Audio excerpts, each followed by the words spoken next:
Hey, what's going on, guys? This is AndrewChicken, and welcome back to another video. When I launched Paladins today, I noticed something weird.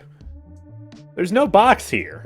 There's no alert box telling us news about anything. No skins, no updates, no anything. There's nothing. I guess Paladins is just holding its cards really close to its chest when it comes to the new update, Season 6 and all that.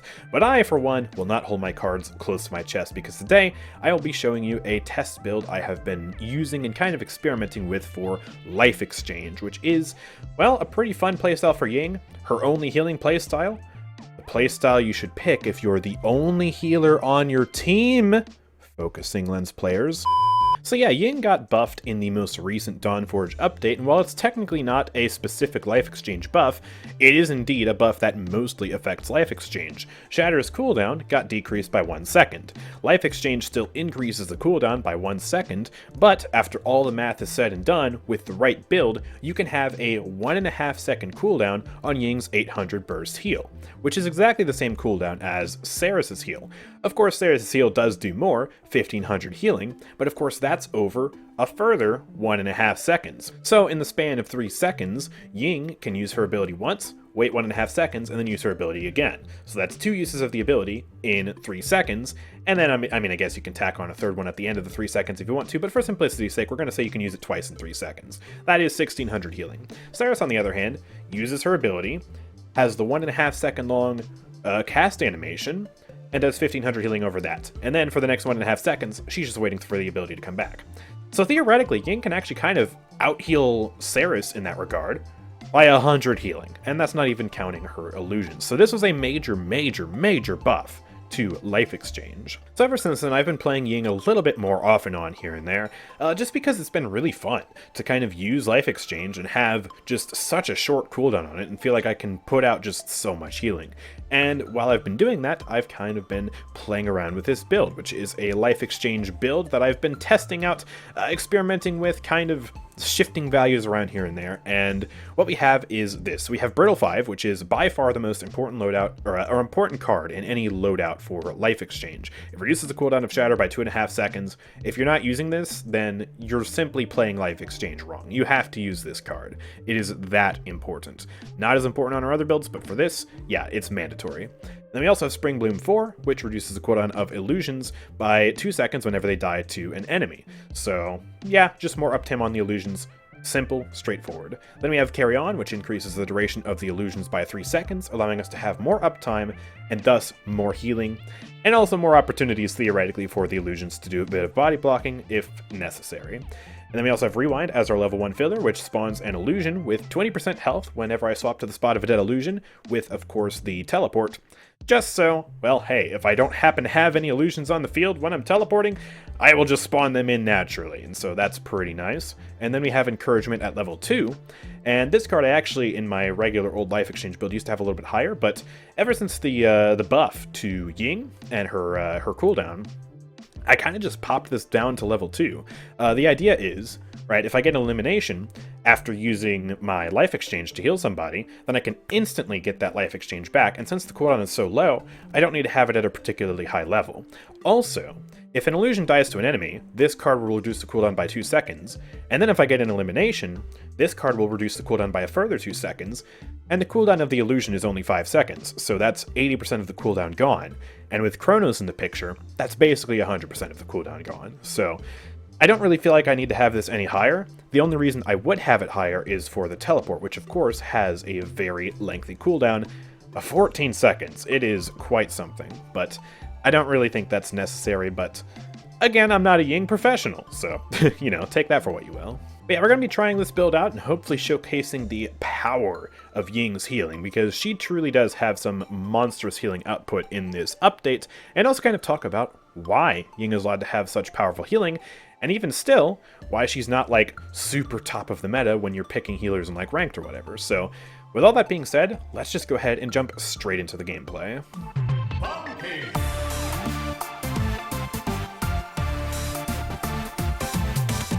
Alright, so here we are on Frog Isle. This is my third attempt of recording this video, because in the first 2 matches, we had 2 players who just insta-locked main support, and I couldn't really play Life Exchange. Like, what am I going to do as Ying when I have an Io going Lifelink on my team, or a Lilith going Curse of the Court on my team? Am I really going to stick Life Exchange, or am I going to go Focusing Lens? Well, obviously, because you're not seeing those matches, I went Focusing Lens. So here we are. We have a comp that's actually vaguely reminiscent of something you'd see back in like 2017, especially in low elo lobbies. We have a solo tank Ruckus, Bomb King, Sky, Grover, and Ying, all very old champions, going up against Koga, Kasumi, Strix, Ashe, and Maldamba. So we're going to bring out Life Exchange and hope and pray that Grover is going ferocity. Please. Please go ferocity. Yes! He's going ferocity. Finally, I can showcase Life Exchange. Oh my goodness. We're literally 36 minutes, almost 37 minutes into recording now. And finally, I get to have my first game of Life Exchange. So let's get some Chronos, and let's just try this out. Now, sadly, we have quite possibly one of the worst solo tanks in the game. You can't get much worse of a solo tank than Ruckus. Torvald exists, he's definitely worse, but beyond that, like, there's really not many tanks that can be worse. Ruckus is an amazing, amazing off-tank. One of the best, if not the best. But you gotta pair him with someone who can hold the point. Ruckus just cannot hold the point to save his life. So, yeah, we're just gonna try and keep that alive, and we're just going to demonstrate the power of Life Exchange, hopefully. Or we'll just demonstrate that I suck at Ying, which is probably more likely, considering that Ying is not someone who I am, like, you know, I would consider one of my main healers. Like, my main healers who I usually bring out are, like, Maldamba, Pip, Grok, which, I mean, obviously aren't, like, the best healers in the game, but they're the healers I enjoy, and thus are the healers who I would consider myself to be most comfortable on. But yeah, not Ying. But of course, all that it really takes to play Ying well, at least on a basic level, is good aim, so you can hit your life exchanges, which I have from playing Damba, and good illusion placement, which is something that is kind of just learned. It is something that can be kind of complicated, but yeah, as long as we're healing our teammates, I'd say we're doing a pretty good job. And we are doing a great job of keeping these guys alive so far. Only lost one person who was kind of in a rough spot. But yeah, we're really just demonstrating here that we do not have the point presence we really need to hold this point. Ruckus has not been able to touch. And now he's dead. Wow. I have a really low cooldown on Life Exchange. The lowest you can possibly get, apart from having Chronos Seed, but yeah, still not infinite healing. I mean, this is really, really powerful healing nonetheless. And I do find it to be very satisfying just to walk around right-clicking people every half a second, or every 1.5 seconds, excuse me. Yeah, assuming we can hit them. Oh my gosh. I tried to aim past the Grover to hit the BK, and I aimed a little bit too far to the right. Let's get another illusion down. Our long-lasting illusions. And I'm going to ult here. Oh yeah, we got Ashe ult coming out.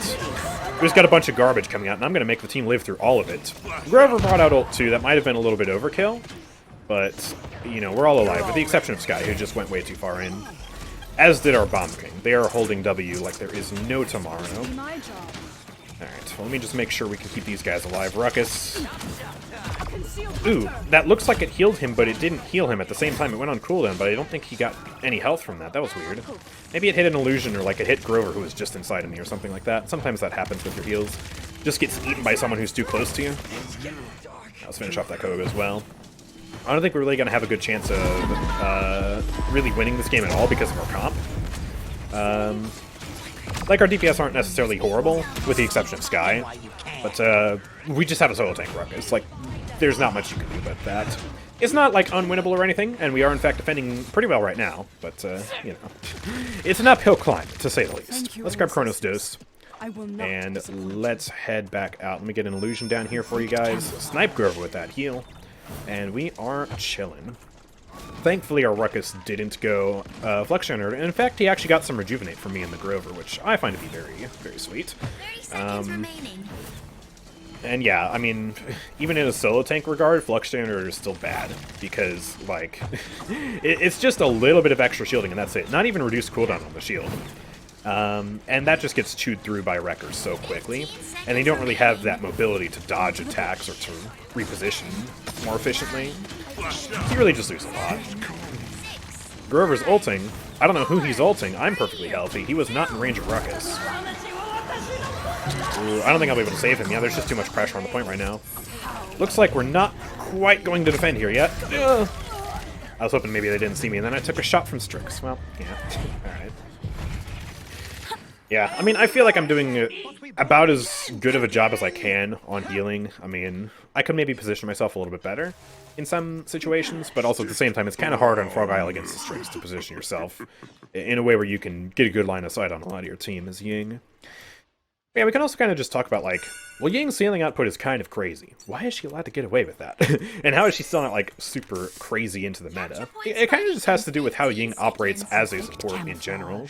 A lot of supports in Paladins have a lot of stuff going on, right? They have healing, they have damage, they have mobility, and they have buffs, debuffs, crowd control. Some of them have all of that. Like, well, I guess maybe not all of them have that, but like Corvus, for example, has like a billion different buffs, and then he has crowd control with his slows, or stun if you go stunning Visage. And then, yeah, he also has healing, across the map damage, stuff like that. Or you have Ray, who provides ultimate charge, debuffs, buffs. The only thing she lacks really is crowd control. We're gonna pop up now. Stay alive, stay alive. But yeah, I guess something you can kind of notice with supports is that if they have a lot of crazy stuff going on, like buffs, debuffs, and stuff like that, their healing output is often lower than other supports who are more healing-centric. So like Corvus, for example, he has literal cross-map heals. He almost effectively has global range, basically. And he also provides, well, probably the most buffs out of any support onto one person with Dark Gifts. And even without Dark Gifts, he still has a lot of buffs. And then he also does, you know, decent enough damage with the gun. Despite how high its DPS is, sometimes it doesn't really feel like it's doing a lot. So yeah, he has really kind of low healing to compensate. Like, if you compare him to the likes of Io just trying to heal a tank, his healing is not there. And yeah, Io, for example, has much less going on. She has healing, her damage, a stun with her dog occasionally, but she doesn't really provide buffs or debuffs. Like, she has that speed card, but it's kind of rare that you see that card run that gives speed on Moonlight. Or damage reduction with, what is it called, Goddess Blessing, but, I mean, that just gets pretty much outshined by Lifelink in most cases. But yeah, that's why she is allowed to have significantly higher healing outputs. And then Ying over here has none of that. She has no crowd control, no buffs, and no debuffs. She literally has nothing going on except pure, raw healing and raw damage. And the occasional body block with her illusions. These can tank a Druid result from time to time, but other than that, it's literally she's just a heal bot, and she shoots things sometimes. So yeah, to compensate for the fact that she does nothing else besides healing, now, with Life Exchange, after this buff, she has actually quite ridiculous healing output, if you really sit down and math it out, right? Like, we have 800 every 1.5 seconds, which with Chronos 3 goes down to about 1 second. Hello!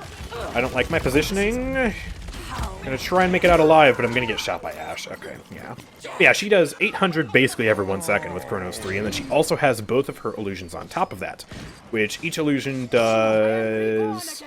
yeah, 400 every 1.6 seconds, but multiply that across 2 illusions, that's 800 every 1.6 seconds. So you combine that together, if all of that's on the same person, I'll have it up on the screen, that's a lot of healing. And then you combine that even further with the ultimate, if you have the ultimate on top of that as well, it's actually like crazy magnitudes of healing. But yeah, that's like the only thing she does. And by the time late game rolls around, a lot of that healing doesn't scale very well. Oh my gosh, what is happening to me right now? Ah!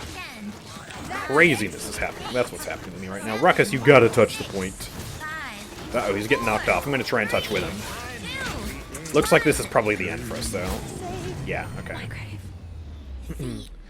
But yeah, since a lot of that healing does kind of poorly in late game, I mean, you can still make it work if you time your life exchange with people who are out of combat, or out of cauterize, rather. But it's not like, you know, it's not like she has a lot of value into late game as opposed to other characters who have, like, more buffs, debuffs, crowd control, etc. So that's kind of why, even though she has all this crazy healing, and even in some cases some okay damage, she's not really someone who's, like, giga meta right now. Definitely, like, viable in the sense of she does a ton of healing. You can make her work.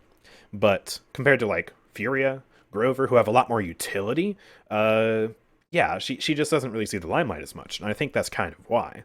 And looking at the stats of this match, we were easily able to get top healing in the lobby, 99,000, even with a solo tank Ruckus, and even losing that game pretty horrendously, and competing with a Grover, we were still able to get top healing in the lobby as Ying. That's kind of how powerful her healing is. Really, really nutty.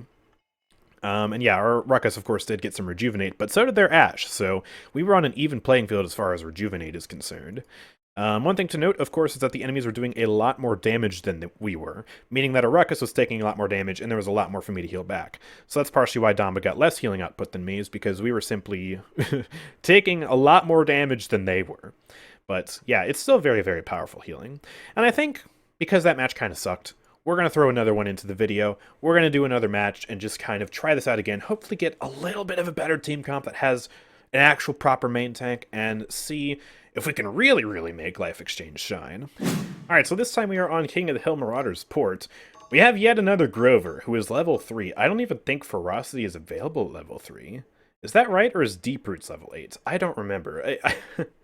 I've never had to unlock a talent in like the last 5 years, okay? Give me a break. Goodness. But yeah, luckily we have actually a comp with a proper, well, not really like a proper main tank. He is still kind of more of an off tank, but we at least have 2 tanks, and we have a tank who can shield on the point, which is significantly better than what we had last match. And yeah, the enemy team has a Khan. We are certainly getting that sweet, succulent midnight matchmaking, and that's certainly something. Let's grab Life Exchange, let's grab a Life Exchange, and let's go ahead and grab some Chronos. And we also are switching up the skin. We're going for the Egyptian skin as well, just because, well, I have a bajillion skins for Ying, so I might as well show some of them off, right? And we have, yeah, Fiery Disposition. Makoa actually is going half shell, which is excellent. Their Ying is going Resonance, and then they have a Rampant Blooming Grover. I guess they're kind of doing the opposite of what hopefully we'll do. Again, I don't know if Grover actually has access to Ferocity, or if he'll even know to go Ferocity. He's a level 3 Grover. Maybe he doesn't know? Which is totally fine, honestly, but, you know, I guess it's something we just have to think about. Or maybe he just won't pick anything, and he'll stay in spawn the entire time. Oh no, he is going Rampant Blooming, okay. Well, that's fair enough. That's fair enough. Let's just try not to die up here, initially. Khan is coming in. Here you go, have some healing. Both our tanks are kind of just dry in the water down there. Alright, I'm going to throw a, some illusions up there, and then I'm going to make my way down here and just prepare to heal the tanks. I'll let Grover deal with the Betty, and then I will deal with the tanks, and I will give them the best healing they've ever received in their life. Hopefully.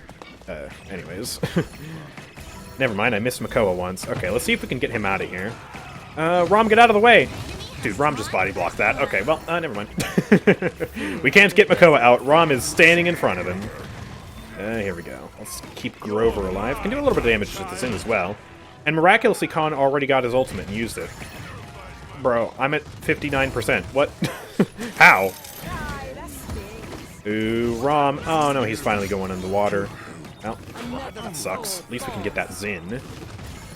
And again, let's just keep everyone alive here. Grover's just in too deep. I can't save him. But, I mean, so far, I mean, it's looking pretty nice. I kind of want to head up top there and help the Makoa. You know what? Yeah, we'll come up here. I hope he doesn't drop right now. Let's get an illusion out just to start healing him, get some tickles, and then hit him with that big burst. There we go. Hit Rom with a big burst as well. Did he go, no, he didn't go Subservience. Okay, I forgot to check. I'm just gonna ult. We'll keep Betty alive.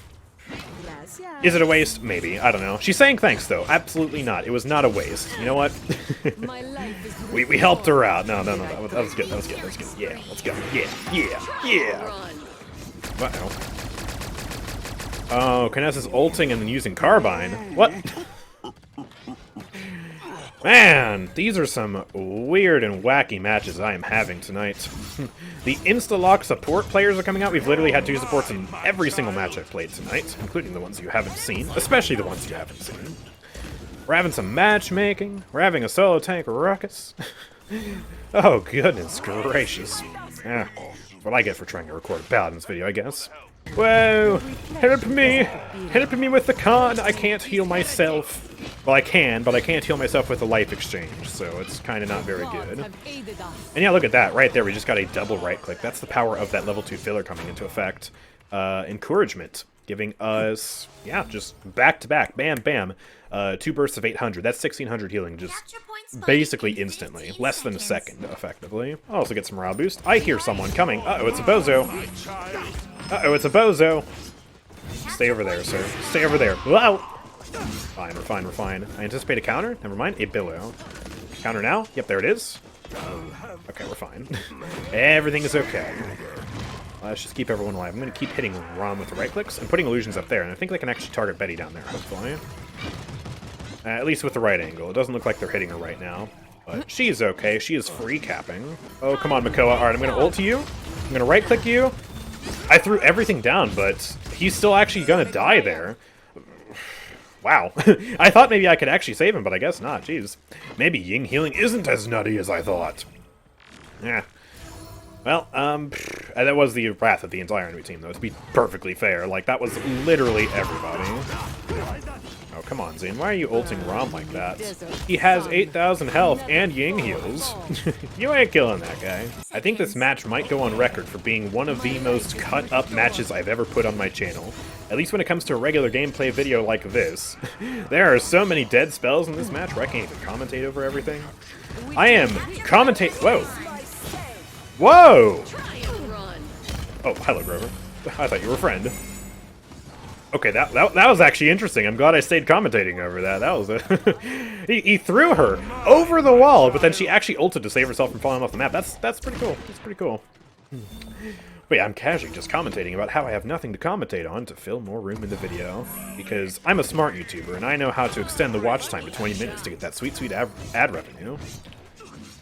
Or I know how to extend the video to give you guys sweet content that you enjoy watching. Yeah. Uh-oh. We got a bunch of baddies coming in right now, please. Alright, we're gonna pop another ult. And heal Makoa, I guess, because why not? And you know what? We're all still just chilling. We're living.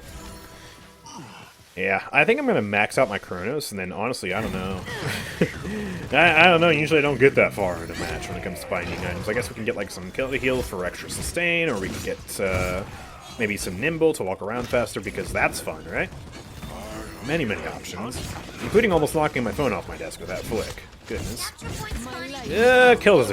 There we go. They were spawning right here. I had a match on this map, actually, where the spawning algorithm just looked like it broke.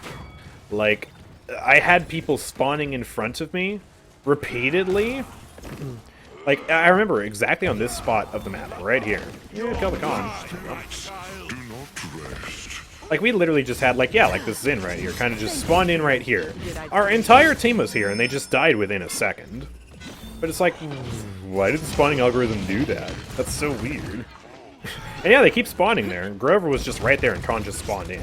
It seems like the match, or not the matchmaking, the spawning algorithm on this map is, like, broken. I don't know if it's just this map when it comes to King of the Hill, but certainly it's very weird. It's an anomaly that probably needs to be investigated, because I don't think it's quite fair to spawn someone in directly in front of the entire enemy team. I don't know, something about that just strikes me as kind of weird, you know?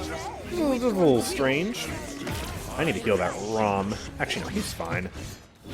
UI indicator up top is just making me think that he's low when he's actually fine, and it's just a soul armor, making it look like he's half.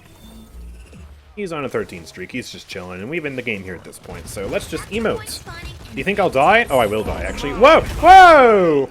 Okay, that's what I get for emoting. Well, GG's anyways, I guess. Well, it wasn't really much better of a demonstration of life exchange, but what can you do, man? Paladins matches, sometimes they just are weird, wacky, wild, and zany.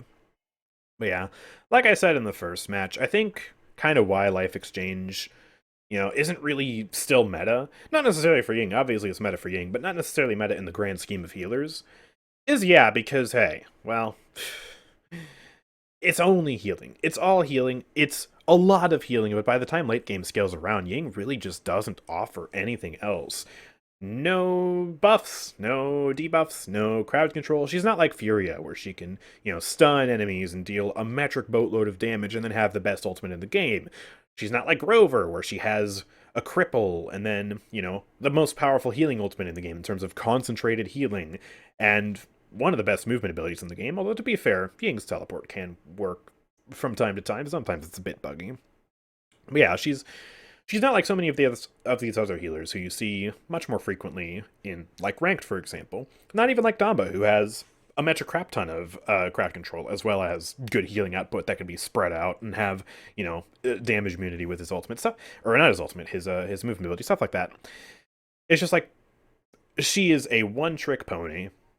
She's all healing all the time, every single day, and it's very, very good healing. Again, here we've gotten top healing, although, can you really say much about this match?